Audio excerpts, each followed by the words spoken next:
Hey everyone, my name is Wedge, and yes, it's finally that time. Shadows over Innistrad spoiler season has begun and it's already off to a crazy start. In this video, I'm going to show you some awesome cards and arguably more importantly, cards with serious lore implications. Honestly, crap is about to get real. Also, fun fact, the Mana Source has an exclusive spoiler for the set. I know, it's awesome. Our video revealing our card is coming out tonight at midnight Eastern time, so stay up with us and see the amazingness that is our preview card. It's basically awesome. Yeah, it's awesome. Alright, let's get started. Spoiler hype. If you play in the Shadows over Innistrad release event, you'll be getting Angel of Deliverance. 6 of anything and 2 white for a 6/6 Angel with flying and delirium. Whenever it deals damage, if there are 4 more card types among cards in your graveyard, exile target creature an opponent controls. Now the ability is supremely powerful, but unless you're running something like a Carador or Mael commander deck, it probably isn't worth running. That cost is a huge barrier, especially for any kind of constructed play. You'll put it in your limited deck, but even then, 8 mana is asking a lot. Descend upon the Sinful is 4 of anything and 2 white for a sorcery. Exile all creatures. It also has delirium. Put a 4/4 angel token with flying onto the battlefield if there are 4 more card types among cards in your graveyard. Everyone say hello to the newest commander staple. This card exiles all creatures, automatically makes it more relevant than something that destroys. There is an increased cost, of course, but it's still bonkers. Strict upgrade to Final Judgment, and I'm okay with that. Deserves the mythic rarity. The card's crazy strong for a commander, will win games in limited, and could sideboard into a control deck, no problem. With a white intro pack rare this time around is Dropsko Cavalry, 5 of anything and 2 white for a 4/4 Spirit Knight with flying. Whenever another spirit enters the battlefield under your control, you gain 2 life. You can also pay 4 mana and put a 1/1 white spirit token with flying onto the battlefield. I love cards that have synergy with themselves. Cavalry is a great intro pack rare and an obvious limited bomb. Pous Evangel is 3 mana for a 2/2 human cleric. Whenever it or another creature enters the battlefield under your control, you gain 1 life. You can also pay 2 of anything, tap it, and sacrifice another permanent to transform it. Wayward Disciple is a 2/4 human cleric, and whenever it or another creature you control dies, target opponent loses 1 life and you gain 1 life. Now this card's interesting. Turns from a Soul Warden into a Blood Artist, my kind of card. What's cool is that you can transform it by sacrificing any permanent. Hey, Demonic Pact Enabler right here, just saying, it's time to brew. Nephalla Moondrakes is the blue intro pack rare, 5 of anything and 2 blue for a 5/5 Drake with flying. Whenever it enters the battlefield, target creature gains flying until end of turn. You can also pay a whopping 6 mana and exile the Moondrakes from your graveyard. If you do, creatures you control gain flying until end of turn. This is how they would make a blue overrun. Interesting card, only really good as a game ender and limited probably. It's a cool design regardless. Startled Awake, along with outrageously creepy art, is 2 of anything and 2 blue for a sorcery. Target opponent puts the top 13 cards of their library into their graveyard. You can also pay 5 and put Startled Awake from your graveyard onto the battlefield transformed. Persistent Nightmare, also with creepy as heck art, is a 1/1 nightmare with Skulk. When it deals combat damage to a player, return it to its owner's hand. I mean, I don't know about you, but I almost don't even care about the card because that art is seriously creepy. It's like little girls from The Shining creepy. My goodness. Alright, the card itself. Repeatable mill effects are interesting. While most people call this card janky, no one cares. The flavor is so dang high it doesn't matter. I want this card so badly for flavor purposes alone. Of course, I'll never look at it because again, it will haunt my dreams. Markov Dread Knight is the black intro pack rare, 3 of anything and 2 black for a 3/3 Vampire Knight with flying. That makes 3 intro pack flyers so far. You can pay 3 mana and discard a card to put 2/1/1 counters on it. This might be my favorite intro pack rare yet. Enabling Madness is pretty sweet and getting counters is no joke either. It's a win-win for you. Not as beefy as the other intro rares we've seen so far, but that ability has the potential to do some crazy things. I like it. Sinister Concoction is 1 black mana for an enchantment. You can pay 1 black, pay 1 life, put the top card of your library into your graveyard, discard a card, and sacrifice Sinister Concoction to destroy target creature.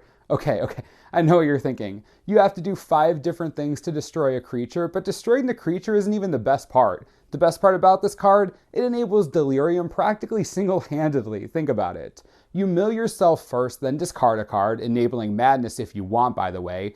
then sacrifice the enchantment, then destroy a creature. You either get a nice madness trigger or you get probably 3 different card types in your graveyard. That's awesome. The flavor on this card is downright fantastic. The usability is there. The set is looking amazing so far, honestly. The design is unreal. Faneblade Angel is 4 of anything and 2 red for a 4/4 angel with flying. It's also the red intro pack rare. Whenever a source an opponent controls deals damage to you or a permanent you control, you may have the angel deal 1 damage to that source's controller. The 4th flying intro pack rare, we finally have an angel that's really upset. Getting to ping your opponent every time you're dealt damage by anything is pretty sweet, especially since you get the trigger from your creatures being damaged as well. It's so good. Obviously meant for limited, it's cool. For the record, the green intro pack rare is Soul Swallower, but we already covered that cutie in our last spoiler video, just FYI. Anguished Unmaking is 1 of anything, 1 white and 1 black for an instant. Exile target non-land permanent, you lose 3 life. Holy crap, this card is an instant speed Vindicate that bolts you. I mean, sure, it's painful, but it's an instant speed Vindicate. Vindicate is one of the most beloved removal spells of all time. 2 things make this card stupid. First, it exiles. That's ridiculous. Second, any non-land permanent. Anything. Karn, Liliana, and Snaring Bridge. I mean, sure, you won't use this against aggro or burn, but it isn't meant for those decks. This could see modern play easily. It's a great card. Oh, if you want a more expert analysis of Anguished Unmaking, Melissa DeTora just released a pretty sweet article on tcgplayer.com about it. Link will be in the description. Well worth the read. Now, let's talk story. Quote, Sorin had created Avacyn, so it was a cruelty beyond imagination, a pain beyond description, that it fell upon him to end her forever. What? Avacyn, no! Avacyn, you were so good for so long. I'm not sure I can deal with this right now. We need to move on. This is the pain of a chroma all over again. I'm done. I'm done. Holy butts, Nahiri the Harbinger is 2 of anything, 1 red and 1 white for a 4 loyalty planeswalker. You can +2 and you may discard a card. If you do, draw a card. You can -2 and exile target enchantment, tapped artifact, or tapped creature.